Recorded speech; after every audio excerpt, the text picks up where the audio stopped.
When you think of The Evil Within 2, you probably don't think of first-person perspective.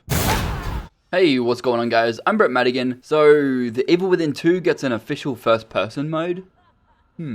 This isn't the first time we've seen this mode enabled in the game. There's been loads of coverage from October 2017 for the PC version, where you were able to enable the console by adding a command to the Steam properties that would enable the console. Then entering PL_FPS space 1.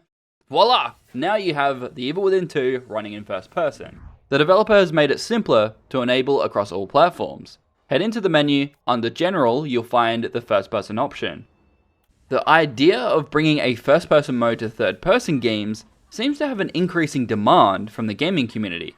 Or at least that's what Tenga Gameworks seems to think. Now I'm gonna have to side with the console guys here. It was a neat trick on the PC version, so why can't the console players experience that? Making it easier across all platforms was a cool gesture of good faith by the developer.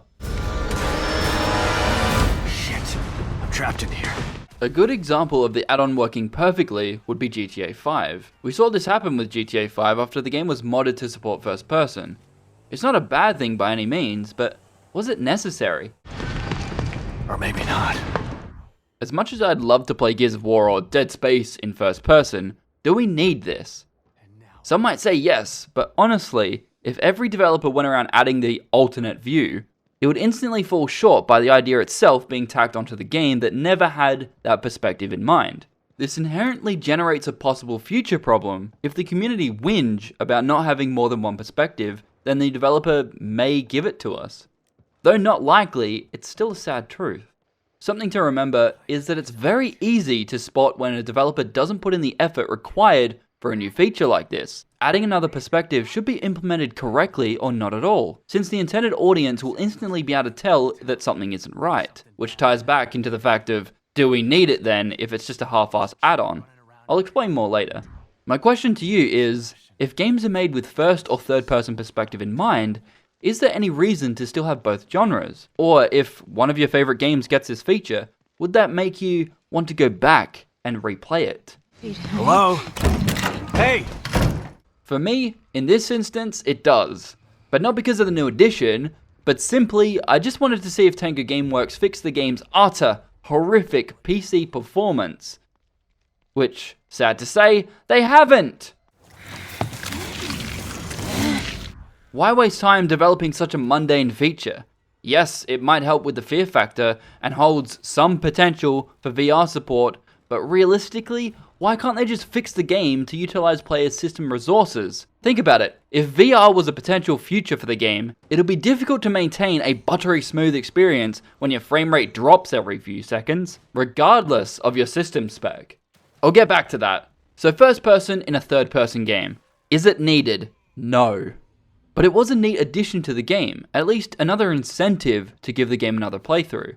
With that said, it's not entirely perfect. A game mechanic in particular that annoyed me, and was never altered or fixed, was crouching. For whatever reason, crouching in the sewer section was really weird. The only cover you basically had was a barrel. Now did that barrel hide your presence? Nope, not at all.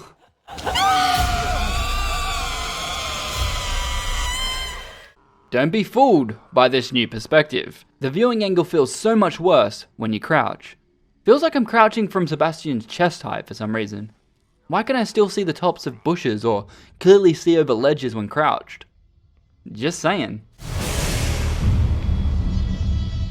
It's definitely not hard to tell the focus obviously isn't first person, so there might be some hiccups when changing from the native view. Some of those quirks include no visual guide when using cover on Nightmare difficulty. Obviously it's difficulty based, but I just wanted to mention that because I feel like I needed to relearn the cover mechanics over and over because I rarely use them. But anyway, overhanging objects such as lamps show the player visually moving through them. Swapping in and out of first person all the time does make me feel quite sick. Those are just some of my thoughts after playing the game for 30 minutes with this new add-on. Help! Help me! Hey! Damn it! The feature itself doesn't allow the game to be played in first person for 100% of it, minus dialogue sequences for obvious reasons. There are so many instances where the first person perspective mode will intentionally break immersion by swapping you back to third person. Just imagine Resident Evil 7. If that went from first person perspective to the old static cams, then back to first person, how annoying would that be? So that aspect alone might get quite annoying for some people. And from what I've played so far, it seems to move between both views a lot during scripted dialogue scenes. You know, the ones that allow you to walk around, and other forms of interactables, such as save points or the workbench. I found that to be pointless immersion breaking. I don't know, let me know what you think.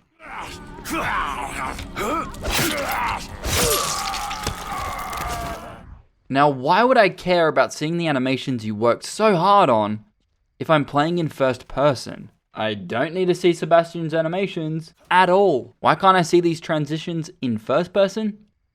Huh? Before you start requesting first person games make the transition to third person, well, simply put, good luck, because it's totally different going from first to third person. Making more character animations just isn't worth it.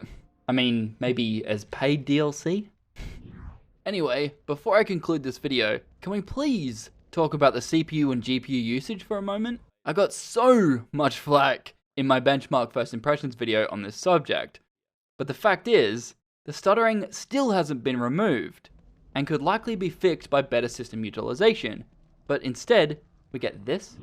Honestly, just feels like Tango Gameworks' priorities aren't in the right place. Now, I don't know if this is an isolated issue with older CPUs, but the CPU usage isn't great. There's been several accounts of people saying the same thing as me on both the Steam forum and the official game forums. There must be some truth to the fact that it suffers from performance issues. Tango have made a few updates that indicate some optimization improvements, but I haven't seen any changes to either stuttering or CPU and GPU usage that would indicate that they actually made a difference. Oh, fuck. So was it really worth the extra time it took to add first-person functionality to both the UI and player controller? Don't come any closer! Obviously, it's easier to add this feature than it is to optimize a game. I get that, but I feel like fixing the issue has been scrapped for the foreseeable future. Though if you have a G-Sync display, it's less noticeable and easier to play. Those are my thoughts for the new first-person perspective mode for The Evil Within 2.